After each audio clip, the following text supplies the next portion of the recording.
Hello Sagittarius, this is your October forecast. October is one hell of a power month. There is a lot happening. First thing, we've got Mercury going retrograde from the 5th to the 26th of the month. But as if that's not enough, we've also got the eclipses. We've got a full moon lunar eclipse on the 8th and a new moon solar eclipse on the 23rd. So let's see, Saggies, where this is happening in your life. Let's start with Mercury retrograde. This Mercury retrograde is happening for you in your 12th house. It starts at 2 degrees of Scorpio, but it also then moves backwards also into your 11th house. So what does this mean?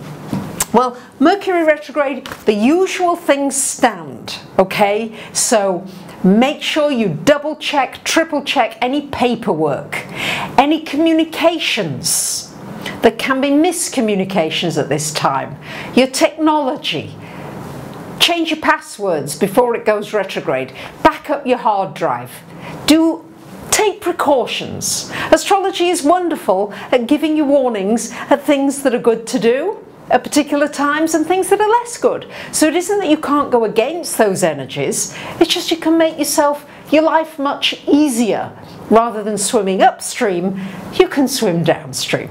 So during this Mercury retrograde for you, Sagittarius, this is a wonderful time here in your 12th house for reflection, for re-evaluating your life, for relaxing some, for chilling, for taking some time out, for rejuvenating yourself. The 12th house as well is for going deeply. So it's going deeper into your subconscious. You may find that you go deeper into your meditation. You may have some very powerful dreams, information that's coming to you, communication, because Mercury retrograde isn't all bad. It's just to use it constructively, so a wonderful way of using it, because the mental processes are slowed down, it is possible you'll be getting more information from unseen sources coming in for you. And do take note of your dreams, because your dreams are going to be very powerful at this time. More powerful than you'd imagine. I will be coming to that.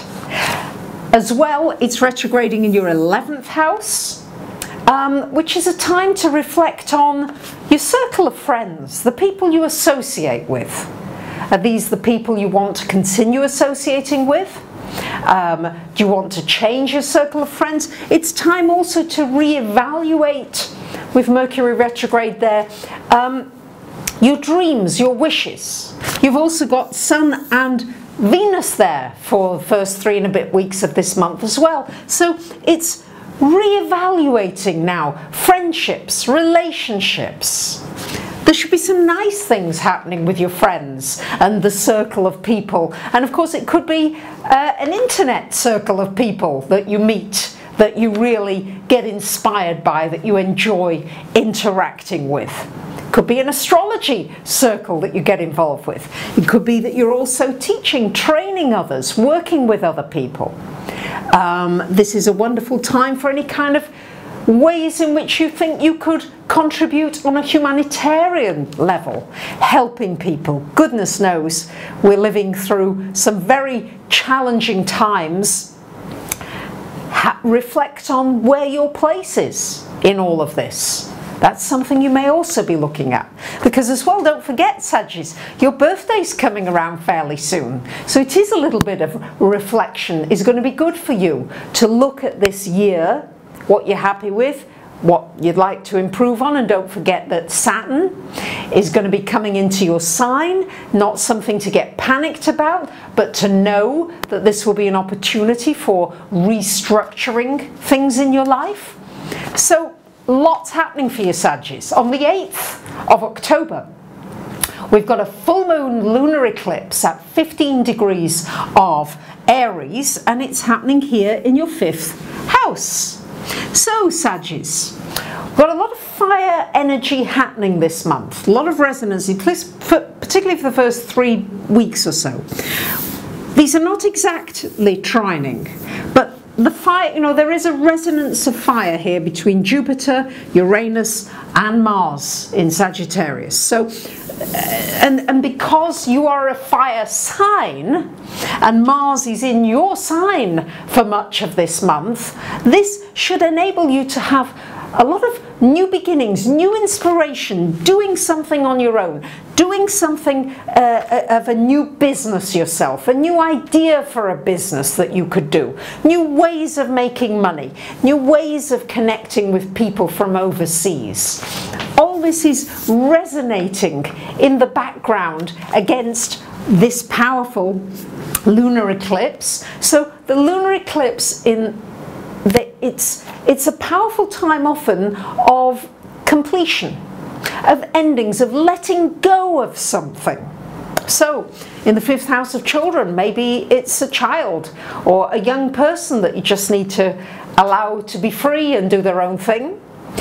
Maybe you need to free your own inner child to do what it needs and wants to do. It certainly can bring romance, it's 5th house stuff. But maybe there's a letting go of an ideal of romance that you've had in your life. An ideal that's never happened. Yeah, you've always been disappointed in one way or another. Maybe it's letting go of that and becoming more real about what's possible for you in some kind of a romantic relationship. And also what's possible for you with loving yourself. It's shining a light on how can I love myself? How can I do things that give me pleasure? What brings me joy? It's going to shine a light probably on all the things that don't give you pleasure, because it's a full moon lunar eclipse. However, what will come from this, hopefully, is that you'll start focusing on the things that do give you pleasure and get rid of those things that no longer give you pleasure in your life. So that's how this, I think, will start to play out for you. Now, on a lighter note, on the 11th of October, we've got Venus exactly in opposition to Uranus. And if ever that could be a date for a new romance or a new inspiration, or doing something that's daring, because Sagittarius, you do like a bit of a dare. You like to feel that heart fluttering and beating. But it certainly can bring a surprise and the sparks can fly. On the 14th of the month, we've got a lucky day here with the Venus sextile to Jupiter on this date. So happening for you in your 11th to the 9th houses. So this could indicate a trip, going somewhere that you've always wanted to go, or planning a trip, or meeting somebody who you just feel as though you've got such a lovely connection with them and you want to do more things with this person or group. Now, on the 23rd of the month, we've got another eclipse. It's the new moon solar eclipse, and it's happening here in your 12th house. So it's very powerful. It's at 0 degrees of Scorpio, and it's joining the retrograde, although it's going, at that point it will be retrograde in your 11th, but nonetheless Saturn there as well.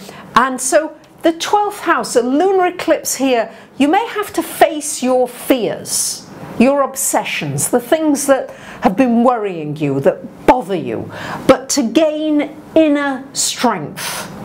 It's going to give you an opportunity to think about, where am I losing my power? Where are things just trickling away for me?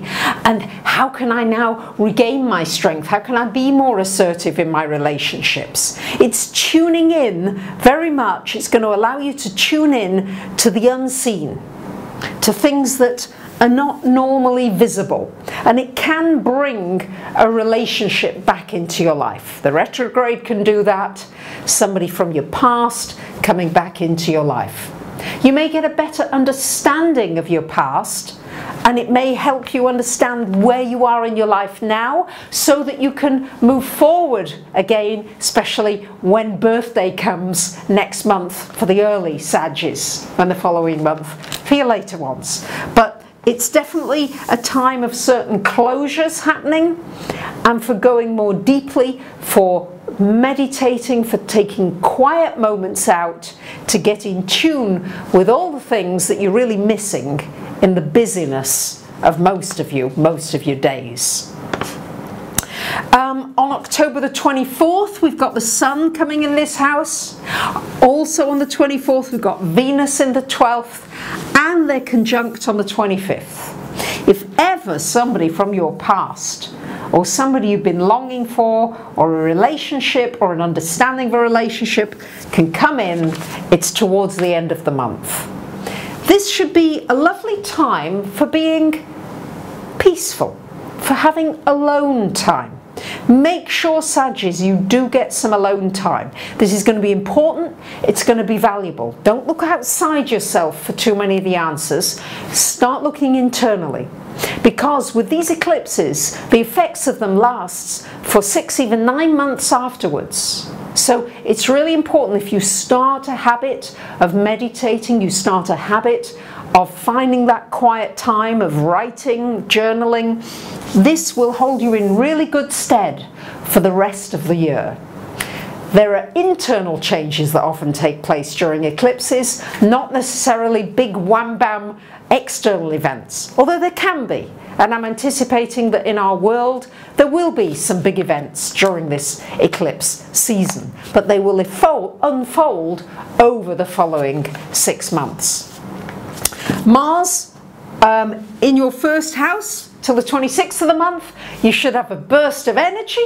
You should feel as though you can accomplish a lot of things, do a lot of things. That's what I'm saying. It's a little bit in conflict with all this 12th house activity, so it's really important that you don't get carried away with being busy, doing lots of things and not taking enough important time to be quiet and reflect on what is happening in your life.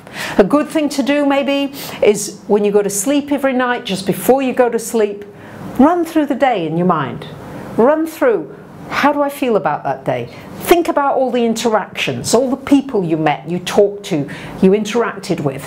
Think about those interactions. Could I have improved on them? How was it? How did it go? This is how you'll find some balance. And on the 27th of the month, this Mars goes into your second house, joining Pluto here, so it's boosting your finances. You might be very busy earning money, working hard earning money, but nonetheless, some good opportunities to increase your income. So really go for it towards the very end of the month. So there you have it, my dear Saggies. I wish you a wonderful October. Thank you for listening. Bye for now.